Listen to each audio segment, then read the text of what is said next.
Welcome to this explainer. Look, if you've ever felt like the visual prompts you put up are, well, just decorating the room instead of actually helping a child out, you are absolutely in the right place. Today, we're going to completely transform how parents, teachers, and designers use visual learning tools. Drawing on some really fascinating principles of early childhood cognitive design, we're going to learn how to turn basic pictures into powerful, active cognitive systems for preschoolers. We'll look at exactly why these tools build attention, memory, and self-regulation, and show you how to judge them like a true expert. Okay, so here's our syllabus for today. We're going to cover why visuals work, how they capture attention, making time legible, matching mental effort, diving into specific tools, and finally, how to stress test them in the real world. All right, let's jump right into section 1, why visuals work. I want you to think of a visual support the way those old Beijing courtyard signs work. They don't just decorate a space, right? They tell you at a single glance exactly where to go and what to do next. Visual tools act as mental anchors. They take completely invisible thoughts and make them visible, so a young child doesn't have to hold a whole complicated system in their fragile working memory. And this brings us to a really foundational concept called cognitive scaffolding. Basically, when we use a visual correctly, the environment is actually doing part of the thinking for the child. Because in preschool, you have to remember, attention is super fragile, language is still growing, and self-control, well, that's incredibly expensive mentally. A verbal instruction literally disappears the moment it's spoken out loud, but a visual stays put. Let's look at a real-life example of this. Imagine a parent at home leaving a really simple picture sequence of pajamas, brushed teeth, and a book. That creates an incredibly robust system. By just putting this sequence right on the wall, the child can act independently without needing those constant repetitive verbal reminders from the parent. The room itself becomes a mental partner. It carries the memory load so the child can actually just focus on doing the action. Moving on to section 2, capturing attention and anchoring language. Now, what's really interesting here is how a preschooler's mind actually sees the world. They absolutely do not process layers of instruction like adults do. They process surface details first, things like color, shape, and position, long before they ever grasp the hidden systems underneath. So a visual only helps if the child can actually notice it long enough for it to matter. Think of attention like a flashlight in a totally dark room.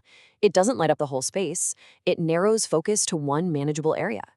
And when it comes to language, well, think of spoken words like a balloon. Without a string, it just drifts away.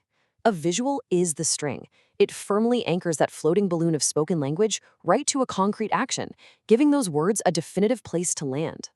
As an example, a classroom teacher can stand there and say the words wash hands all day long. But if they pair those spoken words with a clear picture of a sink, the language suddenly becomes completely tangible.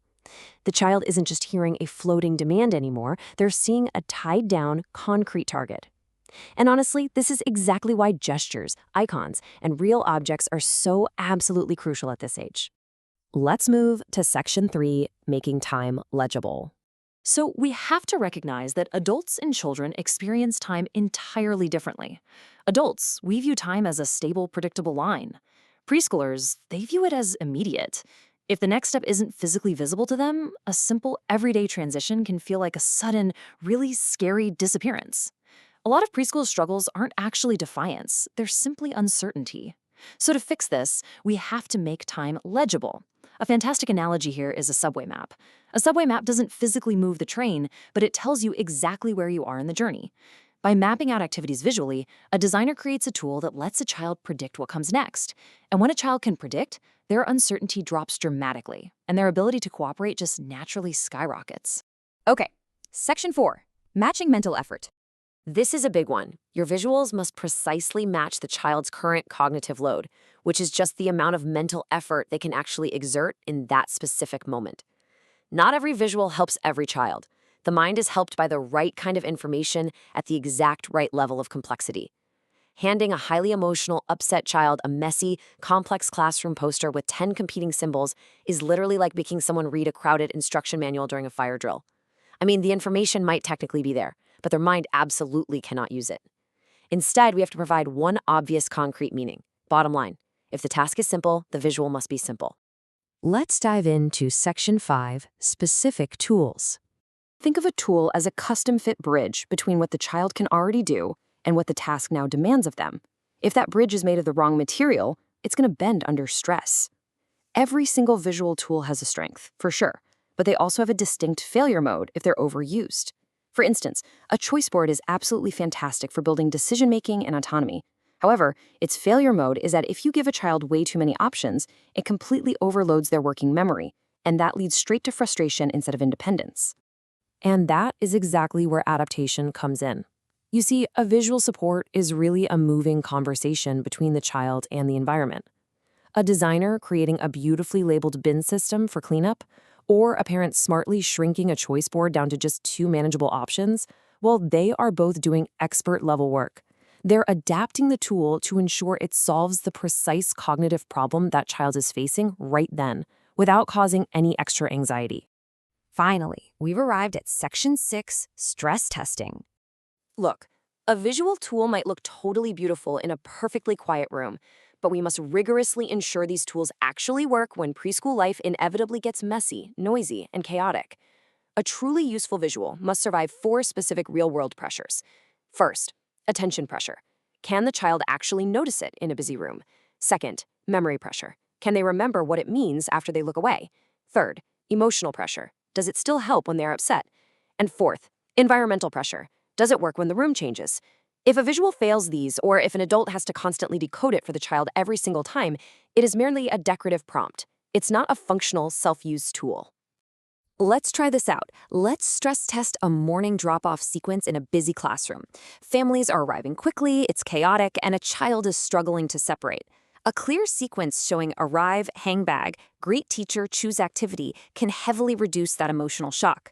But actually think about the environment. If it's posted way too high on the wall, or if it's too colorful and complex to read during that frantic morning rush, it totally fails the environmental and attention stress tests. It just becomes background noise.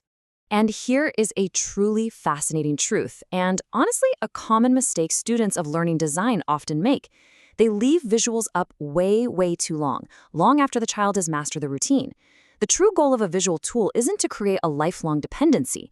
The actual goal is to build enough predictability that the child internalizes the structure. The best visual tools succeed when they eventually do less and can gracefully fade away. Okay, let's do a really quick recap of our explainer today. Visual tools aren't just cute classroom decorations, they are active environmental partners. They make invisible demands legible, they act as the string to anchor drifting language. They map time to lower uncertainty, and they must always match the child's current cognitive load. And to be truly effective, they've got to survive those real-world pressures. To really lock in this knowledge, I want you to try answering these practice questions on your own. Think conceptually about it. Why does predicting what comes next actually lower a child's need for constant reassurance? Or why might a perfectly good choice board cause a complete meltdown if it isn't adapted? Getting to the why is what separates a standard helper from an expert learning designer. So as you transition from simply taping pictures on a wall to truly designing conditions for success, I want to leave you with this final provocative thought to explore in your own spaces. Next time you're setting up an activity, look around your room and ask yourself, what invisible demand is your visual making visible today?